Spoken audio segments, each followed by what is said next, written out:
If you absorb the mindset, if you take it seriously and apply it, you won't need to beg for respect ever again. You'll command it, quietly, powerfully, naturally. That's what we're building. It's very helpful for people to hear that they should make themselves competent and dangerous and take their proper place in the world. Competent and dangerous? Mm-hmm. Why dangerous? Because it's the alternative to being weak. And weak is not good. The people who shoot up the high schools, they're weak. They're weak. How is it good to be dangerous? Because it makes you formidable. And life is a very difficult process, and you're not prepared for it unless you have the capacity to be dangerous. They laughed when you started. They whispered when you struggled. They doubted every move you made. But the beautiful thing about silence, it doesn't mean nothing's happening. It means everything is being built behind closed doors. And by the time they see you shine, it'll be too late for them to catch up. So embrace the struggle ahead with open arms. Use it as fuel to fortify your hunger for greatness. Let its fires purge any remaining doubts and forge you into an unstoppable force. Because now that you've made the decision, nothing can stop the dominator you were destined to become. The most obsolete idea is go to school, get a job, work hard, save money. See, why would you save money when they're printing trillions of dollars? The gap between the 1% and 99% is massive. You see, it's not just money. You have to step back and look at the bigger picture. When you build a disciplined mind, the first thing you start to notice is your ability to control yourself in situations where others lose it. That's the real test. Not how loud you are when things are easy, but how calm you stay when everything around you is chaos. Self-control is the core of discipline. It's the moment you feel the urge to react, to complain, to lash out, but instead you pause. That doesn't mean that you should be cruel. It doesn't mean any of that. There's a statement in the New Testament, the meek shall inherit the earth. But the meek isn't well translated. It means something more like, those who have swords and know how to use them but keep them sheathed will inherit the world. That's a way better way of thinking about it. You have to be powerful and formidable and then peaceful, in that order. And that's not the same as being naive and weak and harmless, which is what young men are being encouraged to be. It's like, that's a very bad idea. It's a very bad idea. Because naive, weak, and harmless means that you can't withstand the tragedies of life. You can't bear any responsibility. You'll end up bitter. And when you get bitter, then you get dangerous. But one thing I'm not getting, there's a big difference between letting people do something for themselves and saying men should be dangerous. By dangerous, that implies I should be ready to threaten someone, to hurt somebody. No, you should be capable of it. But that doesn't mean you should use it. There's nothing to you otherwise. Like if you're not a formidable force, there's no morality in your self-control. If you're incapable of violence, not being violent isn't a virtue. People who teach martial arts know this full well, right? If you learn a martial art, you learn to be dangerous, but simultaneously you learn to control it. Both of those come together. And the combination of that capacity for danger and the capacity for control is what brings about the virtue. Otherwise you confuse weakness with moral virtue. I'm harmless, therefore I'm good. It's like, no, that isn't how it works. That isn't how it works at all. If you're harmless, you're just weak. And if you're weak, you're not going to be good. You can't be, because it takes strength to be good. It's very difficult to be good. When you work in silence, you create a sense of mystery and power. You don't owe the world an explanation for your ambition. Talking too much about your goals opens the door for doubt, criticism, envy, and unnecessary pressure. Silence gives you freedom. It gives you space to evolve without the eyes of judgment slowing you down. Every move you make becomes more intentional because you're not performing for anyone. You're not posting your late night grind sessions. You're not announcing your next big step. You're just doing it. When people don't know what you're up to, they can't sabotage you. They can't copy your blueprint. They can't inject fear into your mind with their weak opinions. You stay focused because there are no distractions. Silence is your shield. It protects your process. It keeps your power compact and undiluted. Every hour of silent work you put in builds tension like a spring being compressed. You're becoming sharper, stronger, more dangerous, and no one sees it coming. The fight for domination starts right now, and it starts with you. Go forth, my friends, and conquer. I'll see you at the summit. Let's dive deeper into what it truly means to adopt the mindset of a dominator. It goes far beyond just positive thinking or vague affirmations. No, It's a complete reprogramming of your belief system at the core level. A dominator realizes that success is their birthright. That greatness is encoded into their DNA. They refuse to put any mental restrictions on what they can achieve because they understand that the human mind is the single greatest catalyst for accomplishment when properly harnessed. This isn't some new age philosophy either. It's grounded in ancient wisdom found across cultures throughout human history. From Stoic philosophers to teachings in the Bible, the central theme is this: we become what we think about most of the time. As a dominator, you must be intentional about guarding the gates of your mind. No longer can you mindlessly consume negative media and ideas that contradict your vision for greatness. You must surround yourself with influences. Books, mentors, peers, that reinforce your limitless potential and stoke your burning desire for more. Because the truth is, we all face resistance. Obstacles and setbacks will inevitably try to derail you from your path to domination. In every one of us is a poor person. There's still a poor person inside me. There's also a middle class person, and the middle class persons want security. They want that steady paycheck. And then there's a rich person. And they're all inside of us, except that it's not taught. You're taught to go to school, get a job, and get a paycheck. You're not taught to how to get rich. If you read Rich Dad, Poor Dad, my rich dad refused to pay me. He said the paycheck was one of the most damaging things you could take in your life. He says the moment you take a paycheck, you're an employee, and that's the mindset. So my rich dad never paid me. It drove my poor dad, government employee, nuts. You gotta pay people, you gotta pay people. And Rich Dad was not saying that the paycheck was bad. He says you didn't want to be a slave to money. So as an entrepreneur, if Rich Dad folded, I just started another company. I don't need a paycheck. I don't need anybody to take care of me. If my government doesn't like me, I move to another country because they need entrepreneurs there. So the entrepreneur is not so much the business. The entrepreneur is really the mindset and the skill sets and the different set of rules. You see, small business does not operate in the same rules as big business.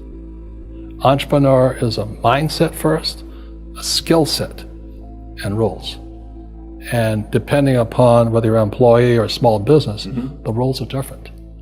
The mindsets are different. The skill sets are different. You breathe. You choose a response, not a reaction. Most people are ruled by impulse. They speak without thinking. They act without planning. And then they wonder why their life feels out of control. But when your mind is trained, you don't move like that. You slow everything down. You observe. You think. You decide. That's power. Because now you're not a puppet to your emotions. You're the one holding the strings. There's nothing soft about self-control. It's not weakness. It's strength held back by choice. It's knowing you could say something but choosing silence. It's knowing you could act on your anger but choosing peace. It's not because you're afraid, but because you've already won the fight inside. That kind of control changes how people see you. It changes how you see yourself. You no longer need to react to everything. You stop chasing validation. You stop proving points. You just become unshakable. And when people see that, they respect it, even if they don't say it out loud, because deep down, they wish they had it too. The world respects the one who stays calm when others panic, the one who keeps going when others quit, the one who speaks little but moves with purpose. That's the quiet authority of discipline. And it all begins with mastering yourself. Self-control isn't about being perfect, it's about progress. Every time you choose discipline over distraction, you take a step toward becoming the person who commands respect, without ever having to ask for it. You said that a harmless man is not a good man. A good man is a very dangerous man who has that under voluntary control. How should people become more dangerous? Becoming more articulate is definitely, I would say, that's the primary array of weapons. So, physical prowess is something, and it's not nothing, that physical confidence that comes along with that as well. But the same thing replicated at the level of the ability to communicate and to think, that's way broader field of battle and opportunity. So this is one thing that isn't taught well, especially to boys. It's more important to teach it to boys, I would say, because they're more skeptical of the educational enterprise in general, generally speaking, partly because they're less obedient, partly because they're less agreeable. That's particularly true for disagreeable boys. And agreeable boys get higher grades independent of their IQ and their academic achievement, because they're easier to deal with. So what do you tell disagreeable boys? There's nothing that makes you more formidable than verbal competence, than being able to articulate, be able to think, to marshal your arguments, right? It's a battlefield metaphor. Get everything in order. Get all your information straight, to marshal your forces. And so, that's part of the reason that rap artists are so popular, especially among disaffected young men, black and white alike, because they're unbelievably articulate. Like, they have this incredible verbal prowess. It's unbelievably attractive. And it's associated with genuine artistic and redemptive activity, often focusing on something that's approximately the voice of the underclass, let's say, but a powerful voice, right? And it's interesting to see how many young white guys identify with that. This world is addicted to noise. Everyone's trying to be seen. They want applause before they've earned it. They want to broadcast every inch of progress like it makes them superior. But here's the truth. Loud people are often the weakest. They overcompensate. They confuse noise with strength. Real power doesn't shout, it whispers and lets results echo. The ones who move in silence are the ones who dominate when it counts. Because while others are wasting energy on validation, you're stacking wins behind closed doors. Think about it. When you make progress in private, the moment you reveal your success hits 10 times harder. It feels effortless, unexpected, shocking. That's the power of silence. It amplifies your success. People love to talk about what they're going to do. They crave approval for effort, not results. But the silent ones, they don't care who's watching. They're too busy building, too focused on execution. They're the ones who suddenly appear at the top while everyone else is still explaining their plans. Silence also builds internal strength. When you stop needing external recognition, you become self-driven. You rely on discipline instead of praise. That's when you become dangerous.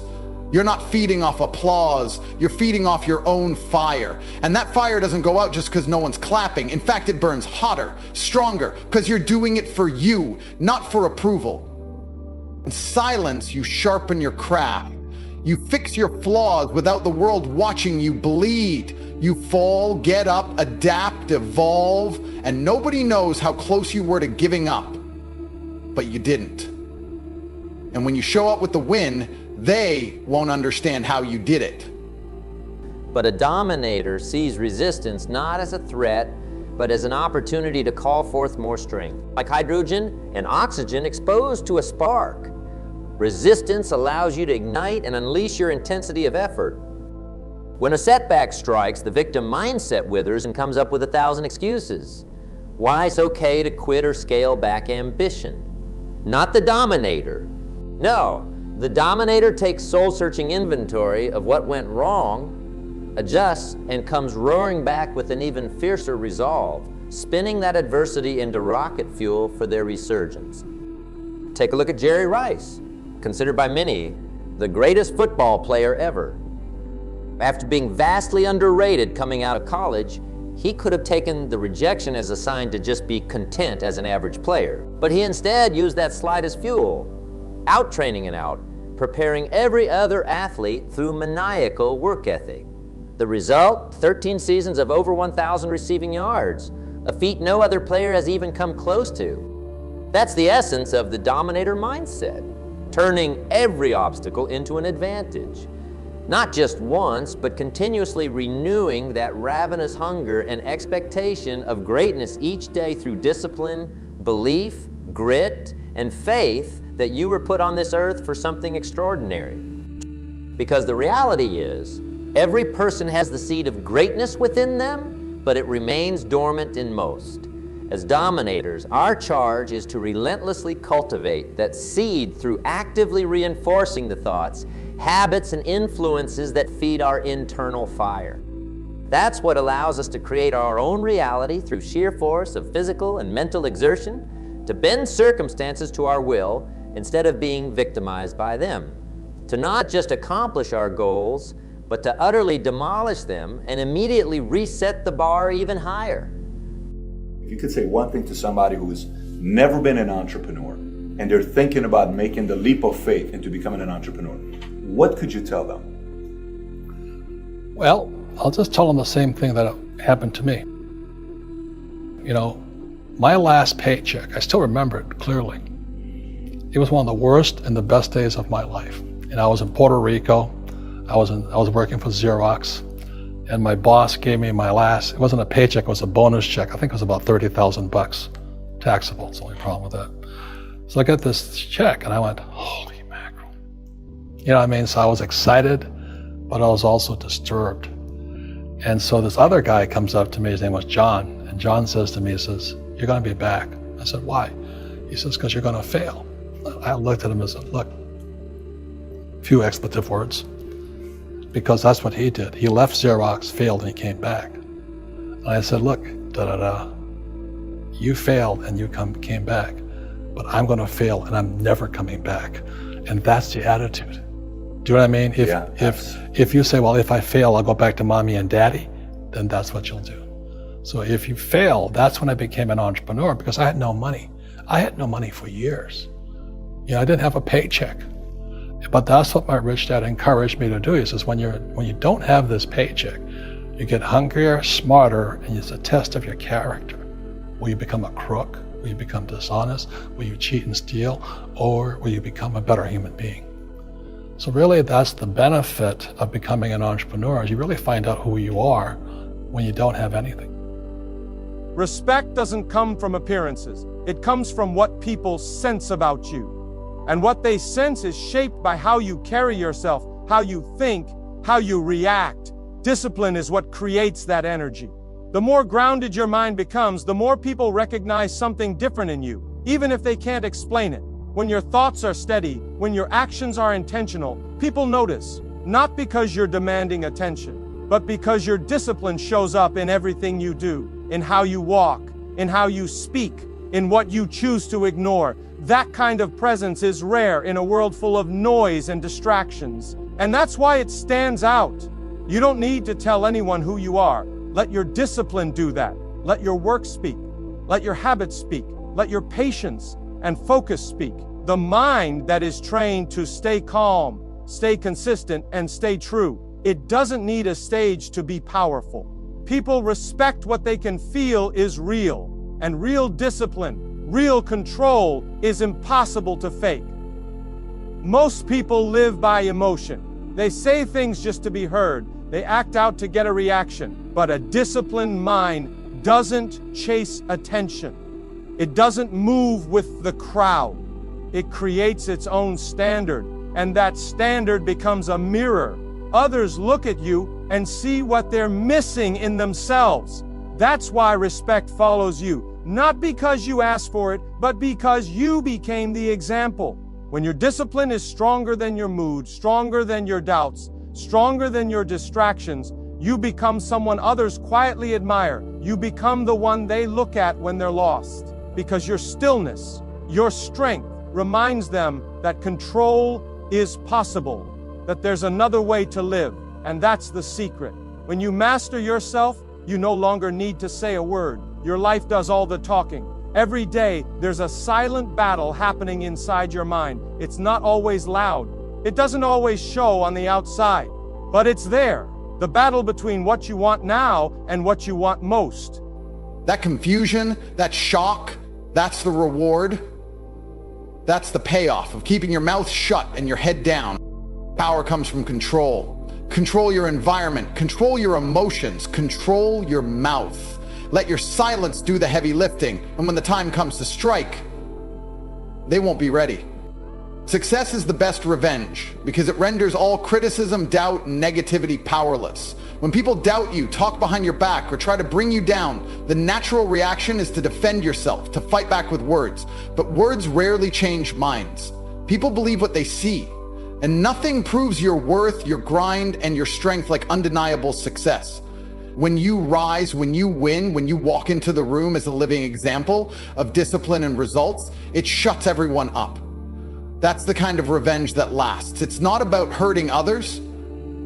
It's about elevating yourself so high that their opinions no longer matter. People will try to box you in. They'll tell you you're not smart enough, not strong enough, not connected enough. They'll remind you of your failures, laugh at your dreams, and act like your goals are just fantasies. That's their limit talking, not yours. But here's the trick. Don't respond.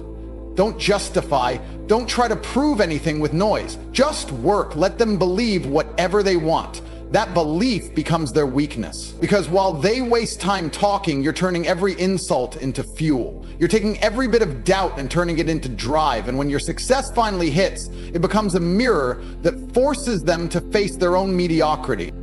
Revenge through success is clean. It's efficient. It keeps you focused on the one thing that truly matters: results. Getting into arguments, explaining yourself, defending your hustle, none of that builds anything. It just drains your energy. But when you pour that energy into action, into grinding, into creating something undeniable, you take control. You flip the power dynamic. They no longer have power over your name, your image, or your story. You control the narrative now, not with words, but with proof. Proof they can't ignore, proof they can't deny, and proof they can't touch. For in the world of the dominator, there are no limits, no playing by the predetermined rules or accepting norms. We make our own way, unchained from the limiting beliefs that shackle the masses to mediocrity. This path is not for the faint of heart. It requires a spirit of iron, forged in the furnaces of struggle. It's choosing the road of maximum resistance and responsibility, of commanding respect through your actions, not demanding it through words. The greatest dominators throughout history understood this reality. From Alexander the Great to Harriet Tubman, they stared down intense adversity and found a way not just to prevail, but to utterly decimate any obstacles in their path. And that's the legacy you're committing to continue when you decide to join the dominators. It's an obligation to summon every last ounce of your God-given gifts and pour them into your craft. To strive not just for greatness, but legendary, enduring greatness. It will not be easy. Years of mental and physical training lie ahead, of stripping away self-limiting beliefs and subverting the societal conditioning that tries to cap your potential. You'll be called upon to make daily sacrifices that pile up and test the mettle of your devotion again and again. Make no mistake, there will moments when cutting corners or settling seems attractive. When the dream feels too monumental and doubt creeps in, that's when you'll need to reconnect with your deepest why for choosing this dominator path. To remember that playing small and selling yourself short is the greatest tragedy of all. Because you were born for more. To leave your indelible mark through achievement that immortalizes your name, to create generational change and inspire others, to burst through self-imposed limitations. So I'll leave you with this charge. Inscribe that purpose onto your heart as fuel for the daily grind. Study the philosophies, habits, and mindsets of history's great dominators. Let their journeys fortify your spirit when faced with challenges. More importantly, start internalizing these truths, not just intellectually, but at the deepest core level. Let them permeate every fiber of your being until you breathe the rarefied air of the highest human achievers. So you always have to look at the big picture. Too many people look at, well, what's going to happen to me? When you look at the big picture, you're also going to know that when something bad happens, something good's going to happen. Mm-hmm. But you got to prepare for whatever is coming. If you think next 20 years will be like the last 20 years, mm-hmm. you're going to get creamed. You know, when you and I go to the supermarket and we buy a carton of milk, we always check for the expiration date. But most people do not check for the expiration date on their brains. Instead of get out of debt, I get into debt. You know, I just refinanced $300 million in debt. I went from 5% to 2.5% interest. I made a fortune. Every month, more money comes in because my cost of money has gone down. So while some financial experts are saying get out of debt, I'm saying learn how to use debt. Mm. So when I came back from in Vietnam in January 73, mm-hmm. the first thing my rich dad said to me was go to school to learn how to invest in real estate. It wasn't real estate, it was how to use debt and taxes. Debt and taxes make the rich richer. Debt and taxes make the poor and middle class poor. So all the rich guys who are doctors and lawyers or, those guys, they're getting creamed. And they don't know why. Doctors are getting creamed. Oh yeah, they're making more money, but the take home is less. Sure. My doctor just yelled at me. He's happy. He says, "Oh, guess what? I finally made $1 million." And I said, "Yeah, this was just 3 weeks ago." And so I said, "Yeah, well, how much you pay in tax?" He says, $750,000 in taxes. So his net was about $400,000. That's not bad. But when I make $1 million, I keep $1 million. The struggle between comfort and growth. That's where discipline is either built or broken. The strongest people aren't the ones who never feel weak. They're the ones who feel it and still keep going. The disciplined mind isn't about never having negative thoughts. It's about not letting those thoughts control your choices. It's waking up tired and still choosing to show up. It's feeling fear and still stepping forward. That's the quiet strength that separates the average from the unstoppable. You have to learn how to say no to your impulses, to distractions, to excuses. Every no you say to the easy path is a yes to the person you're becoming. And that version of you, the one who's consistent, focused, and unshakable, is built through these internal battles. You win them in silence, long before anyone sees the results. It's not about being perfect, it's about being intentional. When the world pulls you in 100 directions, a disciplined mind stays focused on the mission. It knows what matters. It doesn't get caught in drama. It doesn't waste time proving itself. It moves with clarity, even when the path is hard. Most people let their mind run wild. They let every emotion turn into an action. But you can train your mind like a muscle. You can teach it to pause, to reflect, to respond with wisdom instead of impulse. That's the difference between being reactive and being powerful. And power isn't loud. Real power is calm. Real power is choice. When you master the inner battle, the outer world starts to change. Because people feel your energy, they see your consistency, and they can't help but respect the kind of discipline that doesn't need to shout to be seen. The most dangerous version of you is the one who stays disciplined when no one's watching. Not for praise, not for likes, not for applause, but because you've decided who you are and you refuse to be anything less. That's where real power comes from. Quiet decisions, made in private, repeated daily, until they shape a mind that's untouchable. You can't fake that kind of strength. It shows in your habits. It shows in your ability to delay gratification. In a world addicted to shortcuts and instant results, discipline makes you different. While others chase the quick win, you build something lasting. While others seek attention, you build character. And character is what people respect, even when they can't explain why. It starts with the little things. The choice to stay consistent when you feel tired. The decision to stay focused when your mind wants to wander. These small moments matter, because every time you do what you said you would, especially when it's hard, you earn trust with yourself. The beauty of this kind of revenge is that it doesn't just silence the critics, it inspires the silent watchers. There are always people watching you quietly, people who never spoke but took notes. Your success sends a message to them too. It tells them that you didn't need validation to win, that you didn't get there by talking but by moving. And that kind of message ripples through the noise and leaves an impact far deeper than any argument ever could. It's also about legacy. When you make it, truly make it, your name becomes bigger than your pain. You stop being the person who got mocked or doubted. You become the blueprint. You become the proof that patience, discipline, and silence can crush every obstacle. Your haters are forced to respect you, even if it kills them inside. That's the kind of revenge that cuts deepest. Not because it hurts them, but because it shows them how powerless they were to stop you. You didn't fight them. You outgrew them. You didn't need to win the argument, you became the result. Discipline over validation means choosing consistency, effort, and focus over the temporary satisfaction of being noticed or praised. In a world obsessed with attention, it's easy to get caught up in proving you're working hard rather than actually working hard. People post every minor achievement, every workout, every late night grind, not to stay committed, but to be seen. They want likes, approval, reassurance, but that's not where greatness is born. Greatness lives in discipline. The ability to show up every day whether anyone sees it or not. The ability to push forward without needing applause or recognition.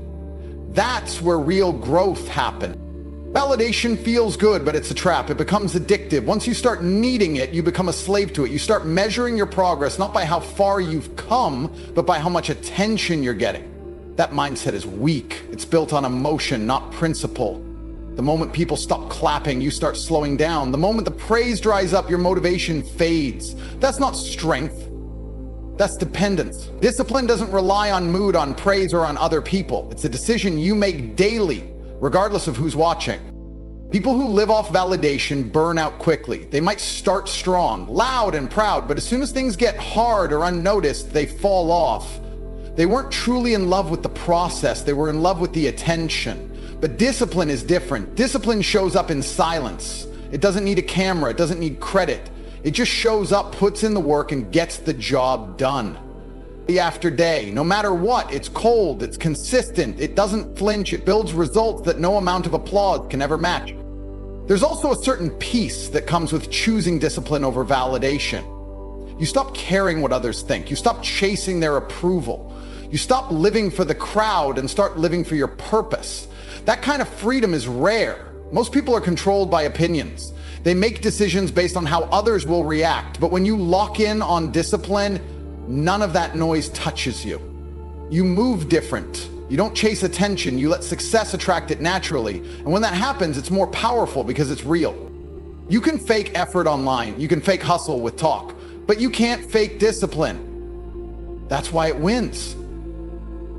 It's quiet, but it always shows. While validation fades, discipline compounds. It builds over time. It multiplies your strength, your skill, your mindset. It turns your goals into habits and your habits into results. That's the long game. That's the foundation of every champion. They didn't get there by being noticed. They got there by showing up when no one cared, when no one clapped, when no one even knew. That's the difference. Discipline doesn't need to be seen. It just needs to be done.